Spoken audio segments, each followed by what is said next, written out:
নাইনটো প্ৰথম আমি আৰম্ভ কৰিছোঁ এইটো দিবলৈ। শিকিছিলা ক'ত?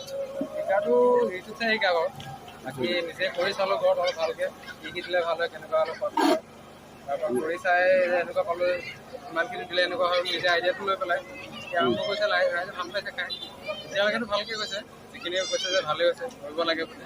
অসমীয়া ল'ৰা যিহেতু ঘৰৰ জেগাতে কৰিব লাগিব বুলি কৈছে, সোৱাদটো ভালেই পাইছে যেতিয়া। ক'ত হৈছে? হয়, আমি প্ৰথমতেতো ভবা নাছিলোঁ বাৰু এনেকৈ আদৰি ল'ব বুলি, কিন্তু যেতিয়া কালি আমি পৰহি প্ৰথমতে আৰম্ভ কৰিছোঁ, তাৰপিছত কালি অহাখিনি আকৌ আহিছে, মানে কালি অহাখিনি আজি আকৌ আহিছে, তো তেতিয়া গম পাইছোঁ আৰু যদি তেওঁলোকে ভাল পাইছে খাবলৈ। আৰু আজি অহাখিনিও আকৌ আহিছে যে বহুত ভাল লাগিছে, আকৌ আৰু আমাক আৰু দিয়ক, মানে কৈ আহিছে ভাল লাগিছে।